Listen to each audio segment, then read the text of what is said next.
Hello, everybody, and welcome to this episode of Scripting the Book. And you guys are in for a treat tonight because Natalie and Ben are taking over. You're on my channel. Thank you guys so much for being here with us. We're going to be talking about George R.R. Martin's Fire and Blood and House of the Dragon, which is an award-winning show now. So yay. Congrats to them for that. And we also have a guest host with us, Shanon, who is so awesome. Thank you for joining us today, Shanon. So I'm going to pop out and hang out with you guys in the chat and let Natalie and Ben take it away. All right, introduce yourselves, guys, and I'll be hanging out with the chat people. I actually would like our guest to introduce herself first, Miss Shanon, and then we'll go around and I'll be last. Mostly, it's selfish. I need more thoughts because my son just distracted me. Okay. Hello, everyone. My name is Shanon, and I write under the pen name of SC Huston. I have a YouTube channel here under the name of SC Huston. I'm the author of the Clash of Goddesses series, a YA fantasy, and now writing a romantic fantasy series. I am 1/3 of the self-publishing Tips and Tricks podcast with Ben Pick from Running to Write and Morgan Lee, and 1/2 of the AuthorTube Writing Conference duo, putting on the conference this year, which is going to happen in June. Sweet. And I am Ben Pick. As Shanon mentioned, I am Running to Write. I am also on self-publishing Tips and Tricks with her and Morgan Lee. And I have my own published novel back here. It's Expanding Cracks. It just came out in December, and it's the sequel to my previous book, Falling Through. It's a fantasy style book that goes not nearly as epic as this, but modern fantasy. So I have a lot of thoughts on the show and on the book. A lot of thoughts. They're more organized than me. I just consumed it and was like, okay, that was cool. I am Natalie. You did the same? Yeah, same. Thank God. Okay. I am Natalie Locke. I apparently forgot the homework of we're supposed to critique. I just consumed, totally never took notes on it, and was actually really confused when it came to the book. But anyway, I'm jumping ahead of myself. Natalie Locke, I do Flash Fiction Live every Saturday at 8:30, switching between my YouTube channel and my co-anchor channel, Chandra Author. Then, as well, on Sunday nights, I do another Flash Fiction, which is an editing series on Twitch. Chandra's and I, Flash Fiction Live, we do an editing and then also a random prompt of a prompt from anywhere inspiration, which is really fun. And we've been creative lately, like such as digging through your junk drawer. And then tonight at 7, I will be editing one of my previous Flash Fictions that I wrote in. When I say previous, I have 250 to choose from because that's how many I wrote in a year and 2 months. So that's me. And then you get the child that randomly pops up. All right. So who read the book? Chat, please answer. As well as, I'm assuming we all read the book? Yes. I did audiobook. Did y'all actually physically read? I physically read it. I haven't finished it, but I read the part that correlates to season 1 of House of the Dragon. Same. Okay. All right. I listened to the whole audiobook, and That would be confusing. Yeah. It is because I did the audiobook first, and I think I need to realize with this setup, especially with my mind and all these names, the names are familiar with Game of Thrones because it's lineage, but it's not the same people. So it gets confusing. There's also a lot of George R.R. Martin likes using similar names for the same families. So like Rhaenys and Rhaenyra. Or the same name. Or the same name, yeah. Yes.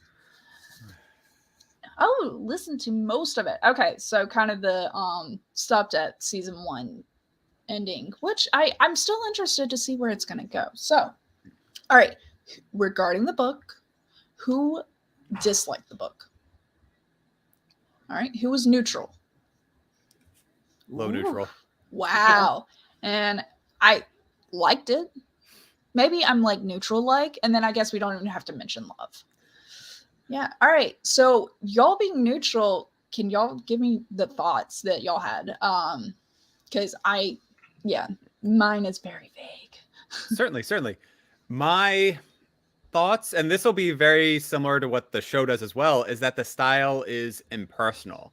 It's an encyclopedia of the world of Game of Thrones. So if you like Game of Thrones, if you want to know more, then this is something for you. But if you don't really care about the characters, you don't really care about where it ends up, and there is a huge span of an inch deep and a mile wide, because it takes place over sorry, to jump ahead a little bit to the show says, like, in the very first intro, it says, like, 200 years before such and such Game of Thrones things happen, all this important stuff happens. Like, it's one line on the show, and this book takes place over that entire duration. It starts with the conquest of, I want to keep saying Middle Earth, but that's incorrect, Westeros, and goes all the way through. I don't know where it ends up, but I'm assuming it basically goes right up to the start of Game of Thrones, more or less, where the Targaryen house, will end up where it ends up. And so you have 200 years to go through, and you are getting, like, Aegon conquered this land, and then he moved on to this place, and there's a list of like 10 different houses that are all there. Or when it gets even worse, when it goes to the White Guard, where it'll list off all 7 of them, and it'll be just a bunch of names that you don't need to know because they don't matter later on. So it's just kind of like an encyclopedic listing of 200 years of history in a fantasy world. So again, if you like that world, if you are interested in every minute detail, it is great. As I was reading, I was skimming through a lot of it. I did the same thing. And sure enough, a lot of those, like, long listing of character names don't really come back to play later on. Yeah, I tuned out a lot too. Like, there was the history book feel. Shanon, what about you? Anything to add? Yeah, so I'm neutral because I know this is written like a history. It's a historical reference book, but I would have liked a little bit more, because even nonfiction, you can make it creative. It's told with storytelling elements, and I don't feel that this is really that. It was more of just a historical account. I mean, just a little bit. Yeah, there was like some lines of dialogue and stuff like that.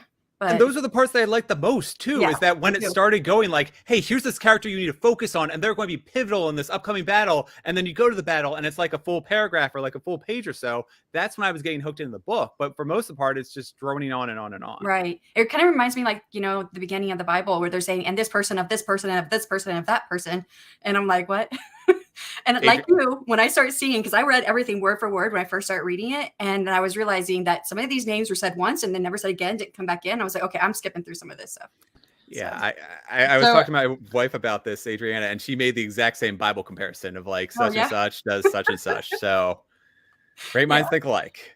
There you go. I like what Hannah said, that, I mean, apparently for history buffs, this is like gold and everything. And I like history too, so I do like it, but I like I've read history books that are just so dry. Great. No, I've read them dry, but I've read them, but it's usually like biographies and stuff that are great, because then the focus is on that person and what makes that person them and everything. I was talking backstage about how I just finished through the library, or no, through Audible, great courses on Churchill, and I loved it. It was only like 4 hours or something like that. And I thought it was great. 12 30-minute sessions. There we go. But when it came to this book, I was just like, got it. Okay, cool, move on. But then when it got to dialogue and some actual, like, learning goals and aspirations of characters through showing instead of telling, that's when I was like, ooh, this is good. Like, and I actually laughed out loud sometimes. So I'd say the part that I liked was that if you, I'm not like a history buff, but I have read a lot of history just because I am interested in it. And you will often get accounts that are, well, it was from this person, but we don't know how true it was. Were they influenced by something else? And that's why they gave a negative view of this person. Yes. And this included stuff like that. So it made it feel like a real history in that respect. Yes, I did like that. It did. I feel it did in a way strengthen that there is that Game of Thrones world exists by having this history and like and polls and stuff like that. Yeah, I think there were some accounts, because especially when it came to talking about, well, according to this person part of the council, there's this interpretation, but other people said this is what happened. So take what you will on who you believe. I did like that aspect. So, all right. Those are our thoughts on the book. Now we're going to go to the show. For anyone who hasn't seen the show, this is your warning that we're going to go to the show. And we will be pulling in, when it comes to the show, we may be pulling in slight generalizations, analysis of talking about Game of Thrones. But it shouldn't be any spoilers if you haven't seen all 8 seasons of Game of Thrones. But let's just go with holding up. Who disliked Fire and Blood alone? Who was neutral? Who liked it? And love is fine. He's getting no love. I'm sure there is a crowd that loves it, okay, no matter what. Books by Adrian is in the audience. Yes. So, all right. I will say why I liked it. I thought I'll kick this off. Why I liked it. I thought the characters were good. The story was easier for me to track because I had faces, even if I didn't always have names. A few characters looked alike, and I'm like, wait, who are they related? Are they related to each other? Is this the same person? So, I mean, there was sometimes that happening, but that's the Targaryens. Everyone's related. Yeah. Yeah. And that's that. Yeah, it happens. Definitely was looking up ages of actors and stuff because I was getting creeped out by things and stuff. Coming with Game of Thrones too. Yeah, so I was looking up age of actors, which then kind of broke the veil of belief, I guess you could say, because there's this one character who's in his 30s, and then 20 years later, he's playing the same character, and I'm like, nah, you're still in your 30s, dude. So definitely I agree with everyone on wanting more the world building. Luckily with the show, you get the world building by the visuals, and so it's not much have to talk about. But I think I like the show because it was easier to follow, and I got faces, names, and I got that drama. It was less history. So I think that's why it became a like and everything. So next. Fair enough. I agree with you that the show, it gave great faces to names. The characters were doing wonderful work. Matt Smith, fantastic in everything he does. Yeah. The show, amplified the important cast of characters, which was really great because, like, in the book, it was just a huge listing of too many people. And so I actually watched the show first and then went back and read Fire and Blood. So I kind of had more context of who these people were. But if I hadn't watched the show, then I would have been utterly lost and not known who to attach myself to. And that leads me to my other point, in that with Game of Thrones, we are immediately hooked into the Starks. We know there's 5 kids, and we get very attached to them as those are our point of view characters. Those are our heroes. And with the show, we didn't really get as strong of an inkling of who we really were rooting for. I mean, what is it? Rhaenys or whatever. She is the princess. She's got her own goals. She wants to be princess. She wants what's hers. Although I would argue that she doesn't really act like she wants it a lot. Like, she doesn't really explain why she wants it, short of the fact that's her birthright. And I felt like there was no strong latching on point for us, that like there was with the Starks, and that everybody in this story was kind of villains. Like, the only good person in this show was the king. I was going to say that what the show did different from the book, which I wasn't sure whether to like or not, is that everybody became a morally gray character. Yes. I wouldn't say villains. Some were villains, but most they were flawed. Everyone had their flaws. At least by today's standards. Yeah. Right. And some of it was added into the character where, this character didn't actually do this stuff in the book, but they added it in there. They had the character make a different choice to make them more morally gray, I think. Yeah, well, and my memory sucks anyway, so I wouldn't have been able to handle that. But, I mean, we do have Nia and Hannah. They were kind of close to love, but they're not comfortable saying they completely loved it. So, it was mostly for the engagement, and, it was engaging. It captured you. It was very, they were good with the cliffhangers when it came to the end of the episodes, where I'm like, after this episode, I'm done. And then I look at the clock and I'm like, I can do one more. Right. And staying up way too late. I think I was done with the show within like 2 days or something. Like, Wow. Yeah. We binged it. Like, my husband and I, we binged it. Yeah, like I'm carrying around my laptop with me with headphones in, helping like clean or do something with like setting Spencer up for his bath or whatever shower he switches and stuff. Like I'm like, it was there with me. So, well, Adrian said he loved it and everything. Had every reason to. He's been doing like a breakdown on his show of the episodes as they happen. So I know that he's. Oh my God, Adrian, we should have had you on. I'm sorry. Sure. I support everybody's work. I just have no time to go watch. Right, that's on me because I did know that. Yeah. But yeah, so the show also did a couple of like least common denominator things where the first viewing we get of the guy who has a club foot is his club foot, and I turn to my wife and I'm like, that guy's the villain. Or the first scene with Rhaenys and her uncle where she gives him like this slight odd look. I'm like, well, they're Targaryens. I know what's going to happen by, like, yeah, there was moments where I'm like, okay, does she have a crush on her uncle or just look up to him? Or like, it was trying to figure that out. And then the whole, like, you saw this person grow up. Mm-hmm. Like, and I think the entire audience felt it. And this is slight spoiler of Game of Thrones, but we kind of felt the same thing when it came to Arya Stark. Is it Arya? Yeah, okay. Where she... I couldn't remember the name, but she became a woman in the show. We'll just leave it at that. And it was kind of jarring because we saw her grow up in the show. So it is kind of the same thing where we still have, I think, that kind of bad taste in our mouth a little bit. But understanding it happens, like people do grow up. They can't be this little child forever. But at the same time, it's, yeah.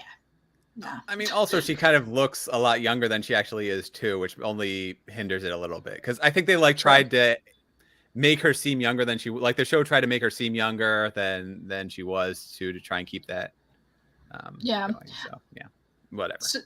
So, and I wish they did a little bit better with, let's talk about, since we're kind of on the subject of people, let's talk about casting. When they aged her up, I kind of wanted more of the facial features that the young girl had, like around the cheeks and lips. Like I felt like it wasn't as on point. I was like, that's her defining feature besides the hair.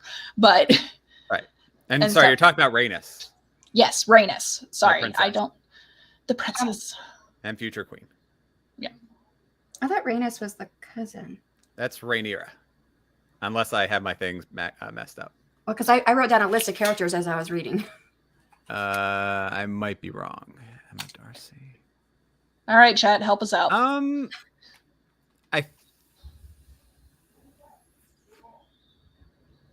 And in other news, Adrian is coming on when we do season 2. And Shanon, you're welcome back. All right, that'd be awesome. Yeah, I'm pretty sure that this is... The queen never was Rhaenys. Okay, so Rhaenyra. The girl is Rhaenyra. Okay. All right, cool. Rhaenyra, sorry, so I have it backwards. I wanted more like common facial features, but then you also got like acting abilities and that play a factor in here, to bring it around.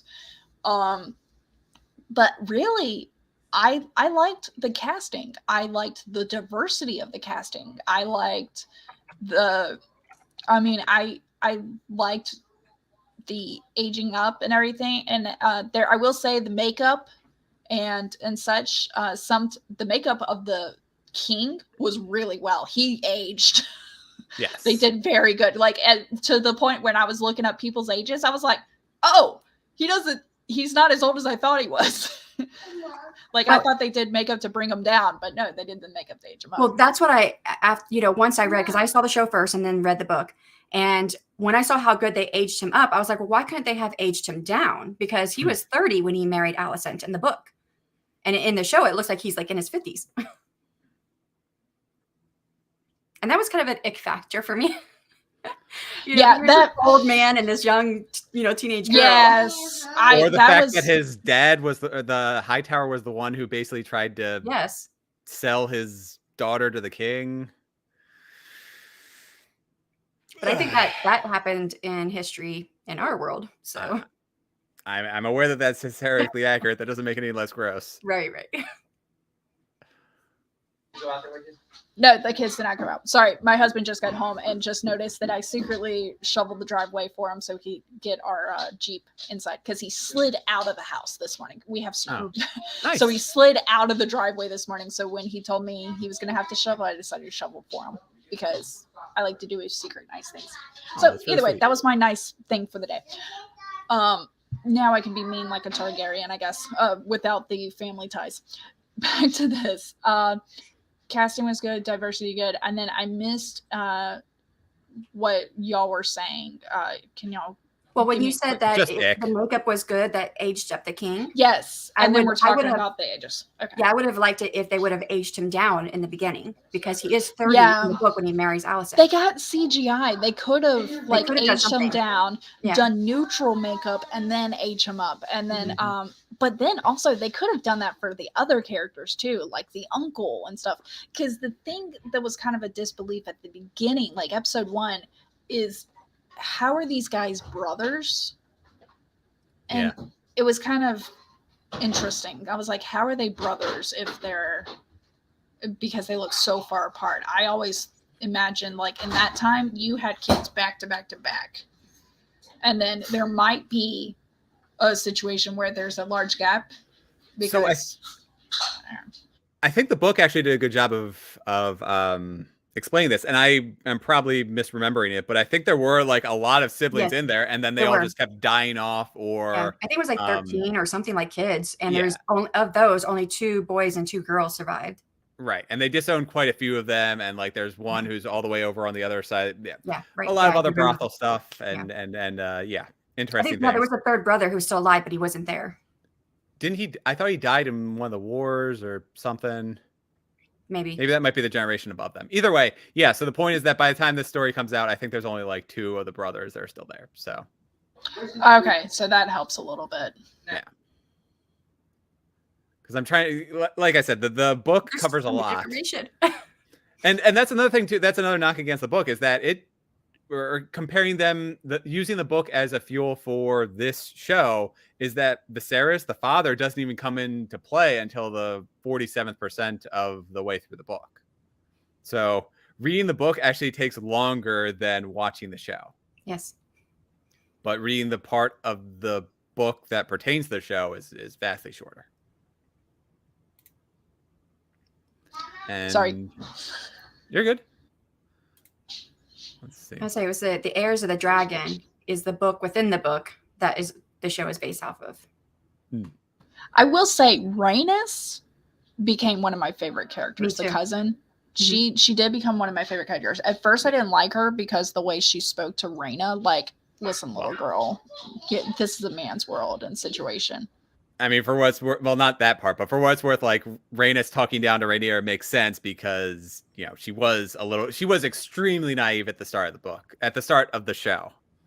But she was only supposed to be like 7 or 9 years old, according to the book. I know. And that was intentional too. They aged her up because otherwise it would have been so much worse. But I do appreciate that in the show where there was that dynamic going back and forth. And she was this Rhaenys was a jaded, older person who sort of experienced the world and felt the world brushing her aside when she tried to become the queen or whatever. And so she's kind of saying that the same thing will do it to you too for Rhaenyra. Now, to note, that is different from the book that didn't exist there, because within the council, when they were looking at all these people who had a claim to the throne, she was automatically disqualified because of her gender. Right. So, but the show put that in there. Yeah. Oh, the entire first episode was just to show how Rhaenyra could be next in line for the throne. Like that was the entire plot of the episode. Yeah. I did, when it came to Rhaenyra, I did enjoy her, like, growth of once she got the secret of being a leader and what she was protecting, it seemed like she started to care more. Right. And started to take the responsibility and everything. And then what's interesting, though, and what I don't quite understand, is that she is having a fight with her uncle, and she's like, wait, Dad never told you the secret. But then she later marries him anyway, and I'm like how the dynamic, it was a lot of roller coaster there. She's got to strengthen that Targaryen tie so that she can be the prophesized one or whatever. Well, that prophecy is not in the book. That's another thing they added. And that's a spoiler for one of my future comments when we get down to the section of things I didn't like that were added. So do we want to do best and worst now? I think overview, season 1, good. It was a good, like, engaging, not history. Didn't feel like I was having a history lecture by Ben Stein. So I do have one other note. There was a badly lit scene. Luckily, it was kind of badly lit because a what? When they were on the beach, it was really, really bad and really noticeable. But my internet connection was going out, and I didn't realize it. So the way that this showed up on my TV was the visuals were significantly worse. The audio kept cutting in and out, and I thought that this was intentionally bad quality because it was like a stylistic choice because of how the rest of the show had been. There were tons of scenes where it was just so badly lit where, the audio might not have been the best. And like, I legitimately thought that, there was nothing wrong with what I was watching because I thought it was a stylistic choice of the show. So there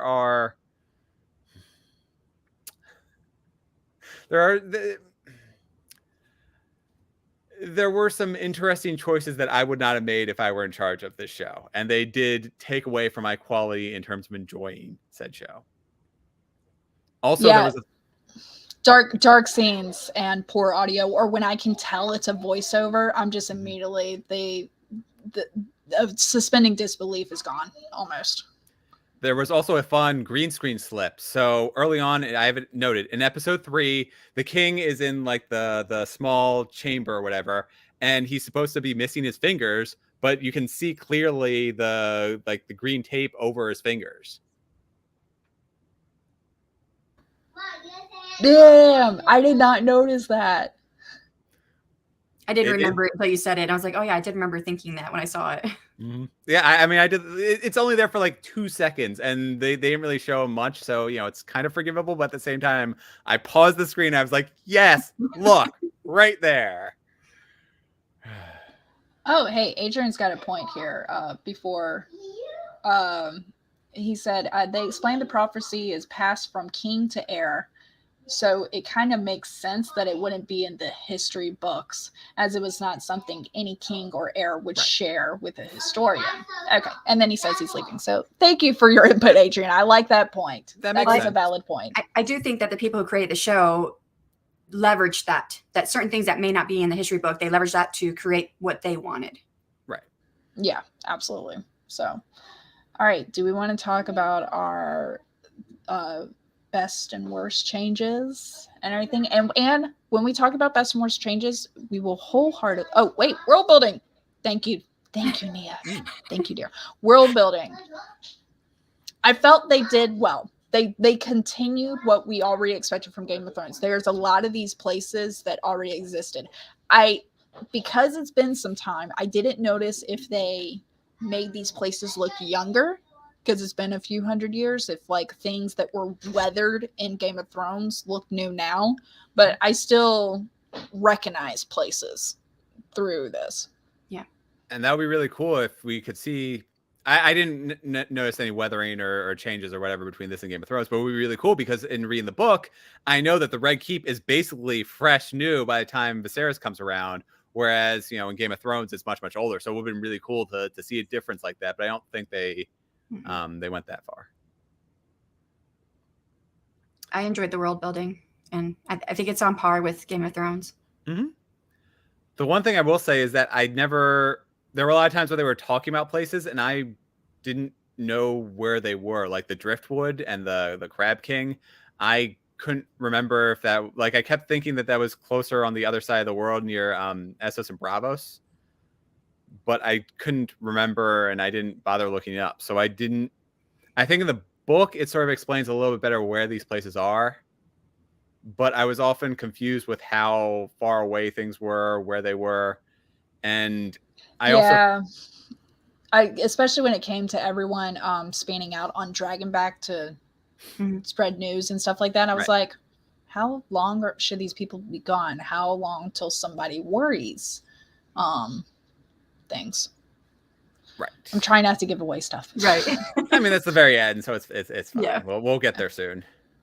Which, by the way, how does anybody know if two people are involved and one is not going to tell? Like, how does the news spread at that point? Because I feel like someone just disappearing would be the clue enough, not knowing details. But that's my opinion. It makes sense in the book because they explain that parts washed up on shore. Yeah. Oh, thank you. Okay, perfect.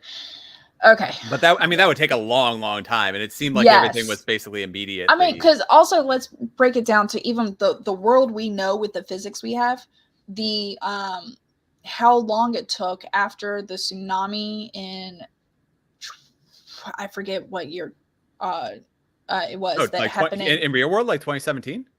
Yeah, in 2017 in Japan. Yeah.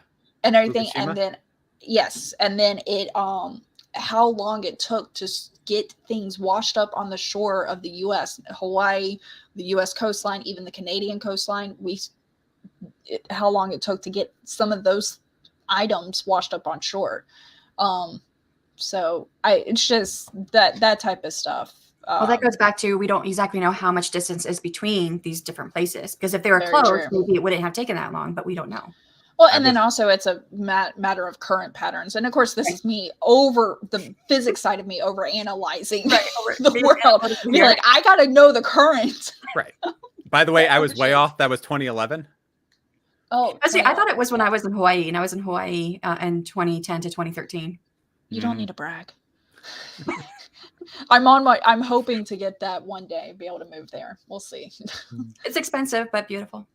Yes. I mean, and it's a constant temperature and everything. And that back to world building, tying it back, that was what I did like about these different areas. There's, like we know where Winterfell, it's cold, it's snow, and such. And then whereas other places, it's a little more relaxed. You can wear less layers and such. So that was one of the things that the book did really well, in that the world building, I knew exactly where all the dragons were, how old they were, their size relative to each other. Like, the books did fantastic with the world building and explain the what and the why and the how.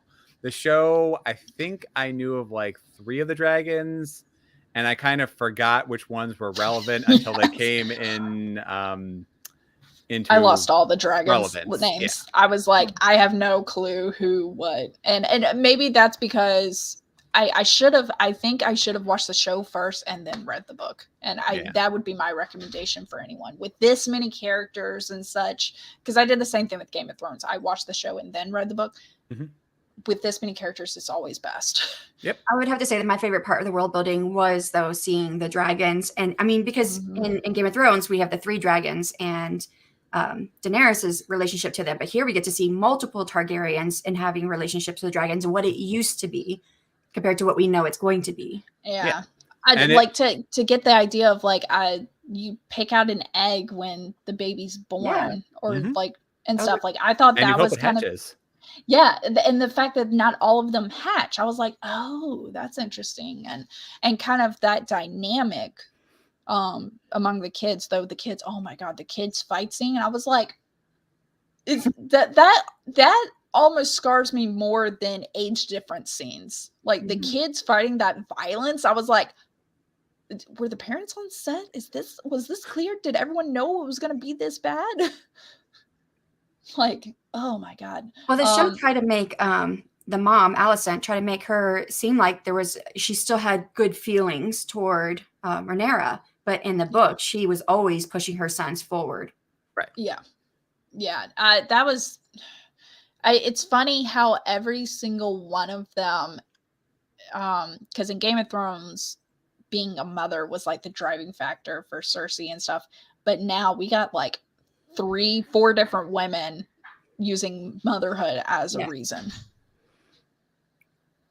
Mm-hmm. You okay? Yeah. I need to take off my nails. Oh. Yeah. Sorry, kid came in and I'm like, you good? All right. But I still say the world building's good. The world building is good. Yeah. Luckily, CGI has advanced enough, even if you miss 2 fingers. But like it's I was still sucked into the world. There was other factors that wasn't world building that would pull me out. Right. If I ever was, but world building, I'd say on point. Nia said, can we talk about the last episode? We'll get there, yeah. I think she wants to talk about it now. Okay. So do we want last episode now, or kind of does the last episode include your best and worst changes at all? No. Okay, so let's go into the last episode now. Spoiler, if you haven't finished it, we're going to go into the last episode. First off, cliffhanger at the end of the sun. I'm horrible with names, going down. And I did worry that Eye Patch Kid. I thought I'm horrible. That's good enough. Yeah, Eye Patch Kid. I did like that he did have like a sense of like, oh no moment. Right. Like that wasn't his intention. He may be a bully, he may be a little prick, but he didn't mean to kill. And his dragon kind of took over. So, and then I do like that y'all explained the washing up on shore stuff, because yeah. And I did like the dynamic when it came to Rhaenyra, where she was like, you know, I care about the people. I'm not going to make all these people fight and everything. I'm trying to preserve. And I did believe her sway to where she was like, nope, I'm queen and I'm willing to fight for it, and ask others to fight for it. So for all of Westeros. Yes. And so I did enjoy that factor. But yeah, I like Nia's point of like, she's like, I wanted the kid to live somehow, but this is Game of Thrones. Don't get it. The moment you get attached to someone, you know they're going to die. Yeah. So y'all's points on the last episode. It's been like a month since I watched it, because I think the book did not make Aegon seem like he cared or was surprised that by the dragon killing Lucerys. Right. So I mean, I said we wouldn't do best change or whatever, but yes, that is a good change that the show made, was that it made it more personal, and it made him. Yes. We could see the regret in Eye Patch's eye, because he's not that guy. He's morally gray. Right. And so that was something really cool about the world building too, is that we see that dragons are animals, like they can't really be controlled, and he is a younger he's a younger inexperienced rider who's not the original dragon rider of the Balon. No, it wasn't Balon. Balon was his father's or grandfather's. But he acquired that dragon. It's not from Vhagar. Thank you. Vhagar, the current Balon, the biggest, baddest dragon of the age. He basically stole it from somebody else's deathbed. Not deathbed, but Lena, it was her dragon, and she died or was killed. She died in the book she died. In the movie she was killed. Right. Well, she voluntarily killed herself. Yeah, well, suicide, yeah. Right. But in the book she died from the was it falling off a saddle or falling off the dragon? No, I can't remember. No, it was childbirth, I thought. Well, I know it had to do with her childbirth, but I think she went to go ride the dragon at the end. I don't remember. No, she went to the dragon and it set fire to her. Like, yeah, that's in the show. I was trying to remember what happened in the book. I know she doesn't die the same way in the book. Yeah, I can't remember. I can't remember what it was now. I do know it had to do with the childhood or the childbirth, but I don't remember. That is one thing I'll say about the actors, is that it was definitely an odd choice to make Eye Patch. We're just going to call him Eye Patch. To make Eye Patch that actor, because he looks as old as I am, and he's supposed to be playing like a 16-year-old. He looks older. Like once the kids aged up, I lost who was older among the kids, and I thought Eye Patch was like the oldest, but I think he was the middle. Wait, whoa, what was that? Aegon. Vhagar just wanted war crimes. Oh, well. I can't do these names. just wanting to do our war crimes like good old days of Visenya. Vixen. Thank you. God. That was one of the dragons that was just going. I struggle with English. Don't give me other languages. I struggle with hearing things, but it's okay. Yeah. Like, I mean, seriously, I will admit when it comes to shows coming out, I'm like, oh, thank God I can find out what the correct pronunciation is for these names that I just made up. Yeah. Right. Yeah. I think this is true. Aegon did not feel that in the book. It didn't show him feeling like like a mistake was made and he felt bad about it. He didn't feel bad about it. Right. So that's what I said. The show tended to make everybody morally gray instead of having like a true, really, really bad guy, except for the crab feeder king. You know. And the guy with the club foot, because that was nothing short of creepy towards the end. Oh yeah. Yes. I gotta look that up again because I totally forget. I probably blocked it out for a reason. There's a scene with him and I was Allison added into the show. Yeah. Oh, that was absolutely edited in the show. Yeah. I'm just saying that. Yeah. With the whole foot. Yeah, the whole foot. Okay. Thing. We're on Nia's show, so we gotta keep this clean. But yes, that's why I've said oh no instead of poopy. Yeah. So back to Nia's talking about the final episode.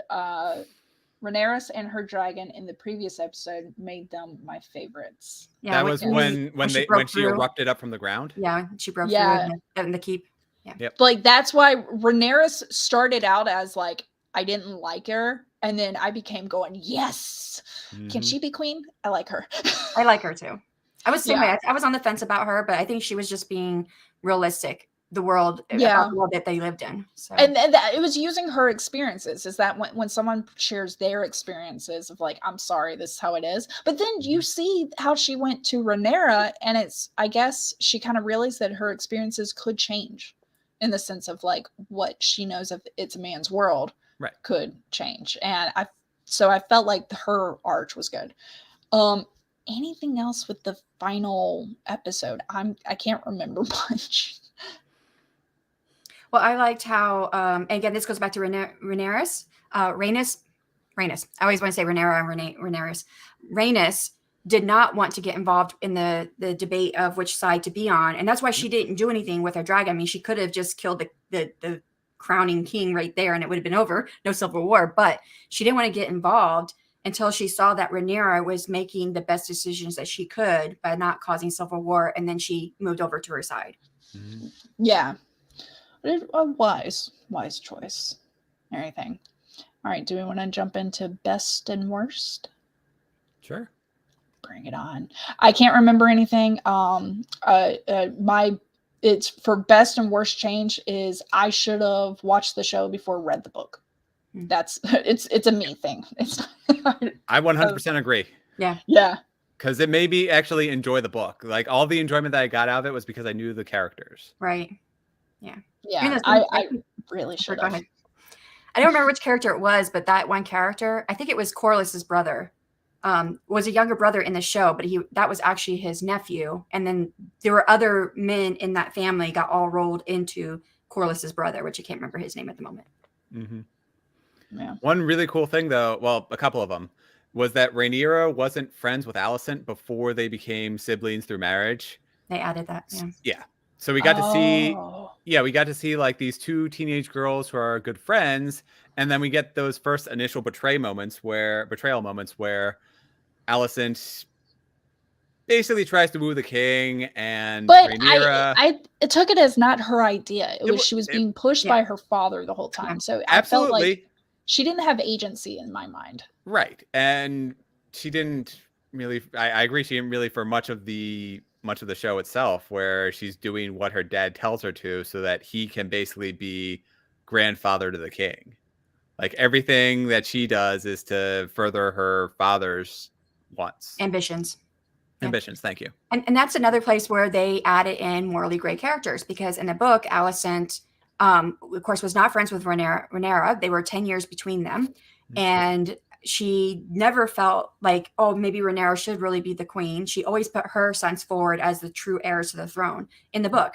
So in the movie, they gave him that friendship so that we could feel those betrayals and also see that Alicent was wavering, like from being a mom to being a queen to being, friends with Rhaenyra. So yeah. Mhm. It added more drama. Yeah. And I definitely think that the kid fight was one of the best changes too, because in the book it's like one little sentence, and here you get this like going back and forth where you think Yeah. that the guy who becomes Eye Patch. I- I'm sorry, I'm Aegon. terrible with Aegon. Aegon. Thank you, Aegon the older, because there's also Aegon the Yes. younger, who was That was the Rhaenyra's first child with Yeah. her uncle. right. David. So Aegon the older, you get the feeling like he is literally going to kill his younger cousin. Well, Cousin. half brother, cousin. Cousin/half brother. Yes. Yeah. Disgusting. Either way, you like he's picking him up, and I thought he was just going to toss him down the stairs, and that the roles would actually be reversed because I didn't read it to know it was going to happen. So I thought that he was going to kill his younger brother cousin, and then to see them come back and slash his eye, that was a really cool twist for me because it was shocking for me. Yes, it was a good twist and everything. Out of curiosity, God, what scene was it? Never mind, it just left me as I was. There was some scene that I was like, I wonder if that. Oh, was the legitimacy of Rhaenyra's children always in question? I can't remember that. Because it seemed really prominent in the show. Like I'm like, I got it. We see the hair color. But everything that was reported was by a guy named Mushroom in the book. Yeah. Here's one thing that annoys me though, is let's talk about genetics for 2 seconds. Rhaenyra's silver hair, and then the guy she's with, not silver hair. Rhaenyra's silver hair and everything. Rhaenyra's father with Alicent or whatever. Alicent has brown hair. So why are those children coming out with silver hair and legitimate? Okay, so I have one son that looks mixed and one son is white, and I have a black husband. Also, in Game of Thrones, like the royalty or the powerful houses, their traits are the ones that are dominant.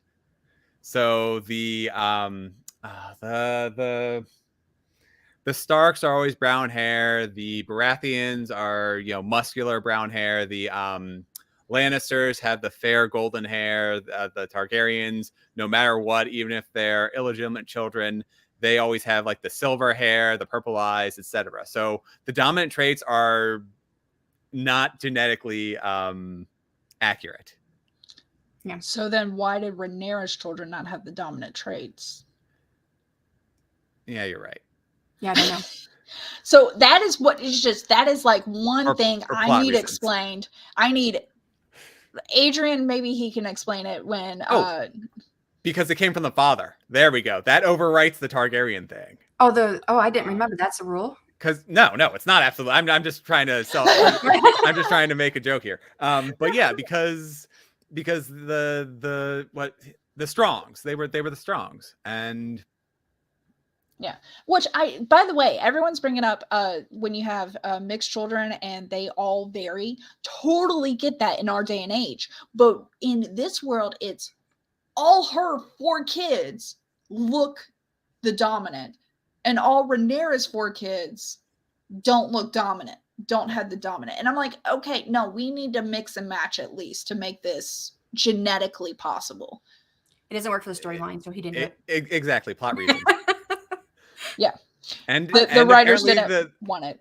Apparently it came from the father. So with Alicent's kids, it came from the king who was Targaryen, and with Rhaenyra's kids, it's the Strong, and then later on the Targaryen. Well, the river people, her second husband. No. Yeah. Is there Aaron? Okay. Viserions? Possibly. Valyrians? Valerians, maybe. I don't know. Valerians, yeah, maybe. Yeah. I have a worse change. Oh, go ahead. Sorry, Ben, I thought you were done. No, it's fine. I'm just I'm not going to remember that. I have the list up here. Give me 1 second. Well, I have one for the worst change, which is how Daemon attacked Rhaenyra when she told him that you were never told the secret, and she was basically egging him, and he attacked her. In the book, that doesn't happen. Right. Yeah. And it is Valerians. Okay. Yeah. I don't think that was a good change, because I even all through the series I thought Daemon really cared for her, and he wouldn't have reacted that way to her regardless. So to me, it didn't feel believable for his character, and it also did not happen in the book. So Nia brings up the king should have made his intentions very clear, which he did many years before. And I'm still mad Alicent twisted his last words, in my opinion. The way I got it in the show is that Alicent believed what she wanted to believe. Yes. Like, I didn't think of her twisting his words. I thought that's what she believed. And so she believes her truth. But the thing is, if there was others there, there would have been better interpretation. Again, just have a second, third, fourth parties and stuff involved in all conversations, and you'll be fine. That moral of the story. I think she felt the king changed his mind on his deathbed. Yeah. Yeah.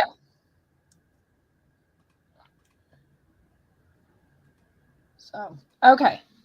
Any more best and worst changes? I have quite a few. I'll bring it on.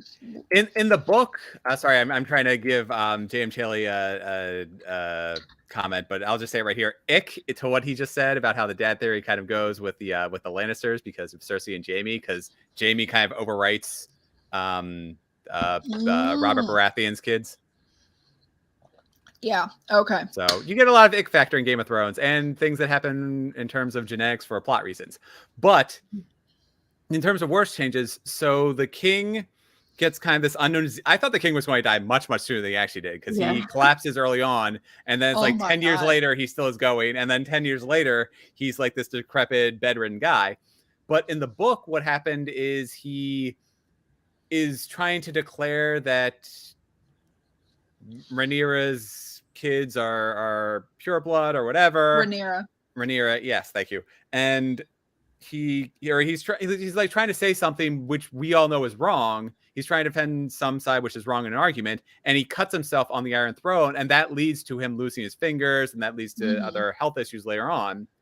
But in the show, he just has this unknown disease, and the entire time I thought it was like grayscale or something serious, and it wasn't. But every time, like, I don't know, it just felt like they made his health getting worse and worse and worse for no good reason because of how long he lives.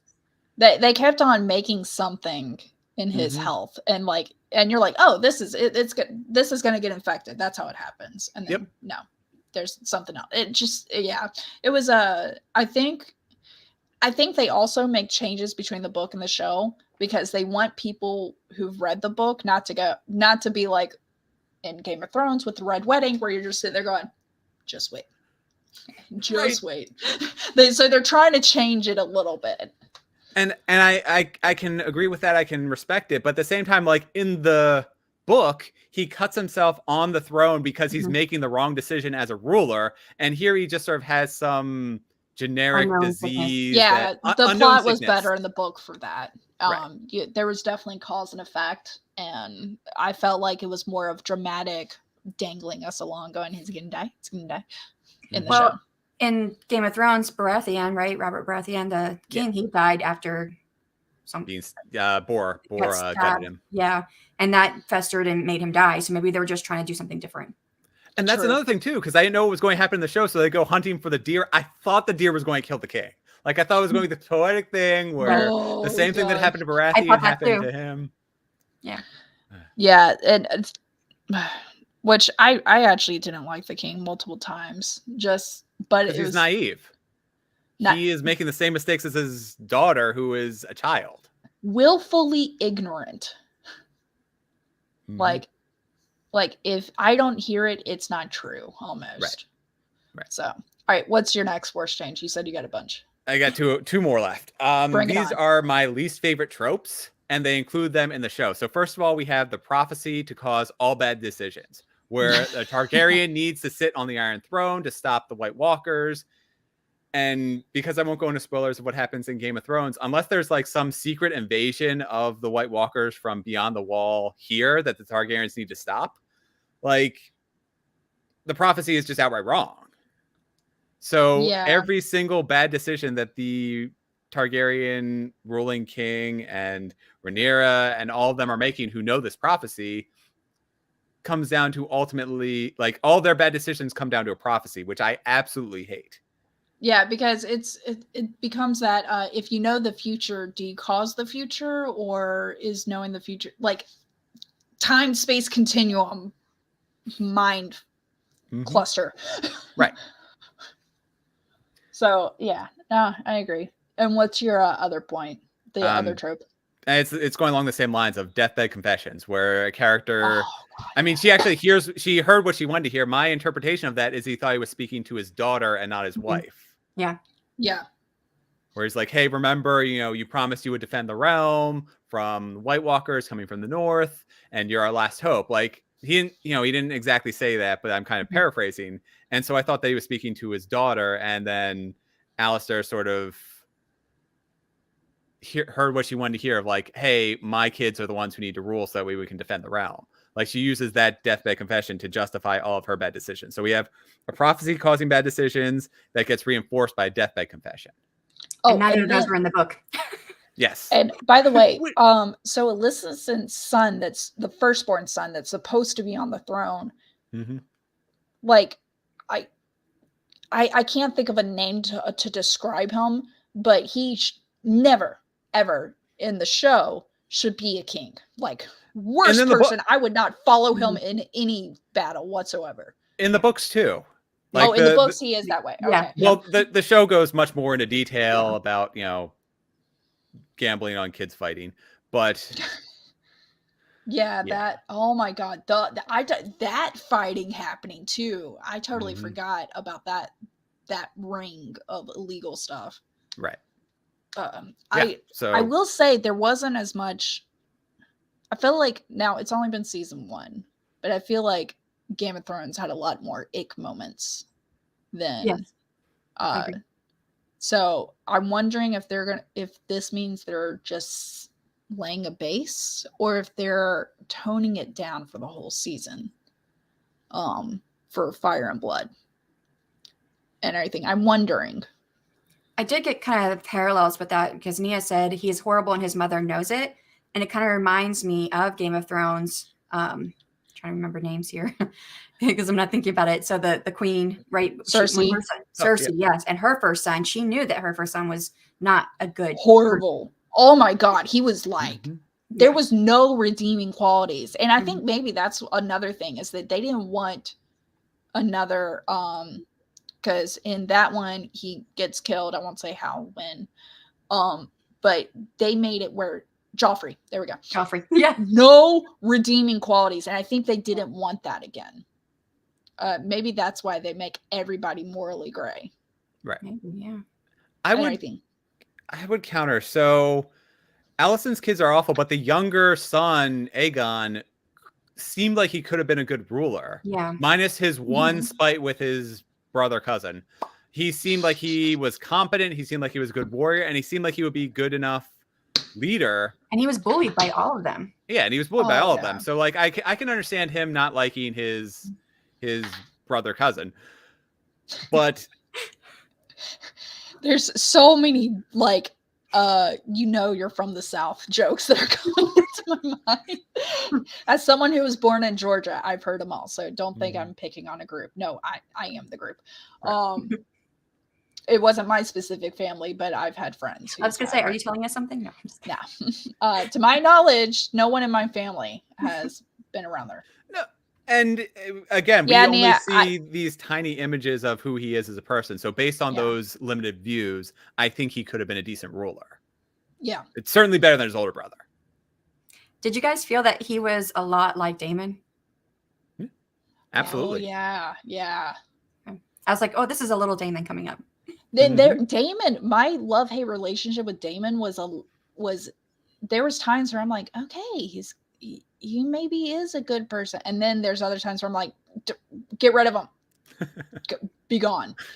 Well, in the book they do go into more detail about how he loved Laena and his daughters, like he held them after she died, and you don't see that tenderness on the show. Yeah, you don't see his tenderness, like, hardly at all. He seems very, like, mission focused of even if it's not him on the throne, he wants to be close to the throne type thing, like his own goals. But Yeah. All right. There was one change I think was really good, which is Lanar, in the book he dies, but in the show they allowed him to have his happy ending, which is kind of interesting for a Game of Thrones type of show. Is Lanar the Rhaenyra's husband? First husband. Rhaenyra's first husband. Valerian. Yeah. Oh, okay. Corlys the son. Corlys and Rhaenys' son. Okay. So in theory, he could come back to be in a future season. I'm wondering about that because he's not in the book anymore because he's supposed to be dead. Mm-hmm. Yeah, which actually would make sense in the book because historian and everyone believes he's dead. Right. And I did think that too, because you don't always, just because you're reading history doesn't mean you have the full view. Right. Exactly. It depends, like when you read history books from the people who won versus the people who lost. Yeah. Ooh, drama. So, yeah. That was actually a really cool thing about the book is that it's, if any of you remember the 1990s Clue of like, this is how it could have happened. There were a lot of those moments in the book of, hey, here's, the official record. Here's a priest who was in the room. This is what he says. And then, like you said, Shanon, with Mushroom, the court jester, this is what he thinks. And it's always like this depraved, combination of horrible, all kinds of acts. So you think of Clue, and I definitely agree with that, but I think of Wayne's World where they're like, let's try the Scooby-Doo thing. Well, another cool thing about that too is it did give more complexity to Rhaenyra and Daemon's relationship because they came up with this plan to let Laenor have his happily ever after. Yeah. And it kind of showed like their skill at maybe doing this. Oh yeah, they are skill manipulators, both of them, and it makes you think maybe that's why they had struggle at the beginning because they were quite similar. And usually, when you don't like someone, is because y'all might be similar. Sometimes, I mean, I don't like serial killers, and I'm not a serial killer, so skill and compassion, and everything, and I think, I'm interested to see if that plays out and stuff because I've seen other shows where there was a character that was supposed to die in book 1. True Blood is what I'm thinking of, and that character stayed through the whole series, and I loved them. They were my favorite character. So, although I have a feeling if Laenor comes back, he's going to not have his happy and ever after ending. Right. Yeah, there's going to be an issue. And everything. Actually, I will say this. This is a really cool best change from or I guess worst change. Either way, this is something that the books did better, where it shows you like these are our dragons versus their dragons, and we have more, but they have Valerian they have Aegon's dragon, who's the big baddie. Who Vagar. Can take on Vagar, thank you. Who can take on multiple dragons, and we'll need at least 3 dragons to take on his dragon. And we get this real comparison of essentially the arms race between the two families, which we didn't really get in the show. I did feel an undercurrent of it though, because I did feel it because they did kind of say, "Oh, Vagar is the biggest dragon. Oh, you got the biggest dragon. Why did he take my mother's dragon?" So it kept coming back to this big dragon idea, and I was like, "Okay, there is something going on here we're not seeing fully into, but they're definitely looking at the skill sets of the dragons." Yeah, I like our theorizing of where's this going to go. I'm intrigued. But yeah, I do like them explicitly coming out and saying, we have 10 dragons to their 3, but their dragons are bigger and older and stronger, and we don't have enough riders. So that's one of the things I liked in the book that explicitly Me too. came out and said that and did cost comparison to what they showed. Yeah, I wish. Yeah, I wish. I wish that people talk about shipping couples. We're shipping people with their dragons. Well, I want them to get this dragon. And the books really did a great job of showing us the exact importance of the dragons, because there's a few dragon eggs that go missing. There's a few dragons that go missing. And like every single one of them, you feel how painful that is. And here we feel more for Aegon the Younger dying, or for Aegon killing his brother cousin, than we do about the dragon actually being killed. Yeah. And I know, so we've been theorizing. I want to, final thoughts. That's what I was thinking.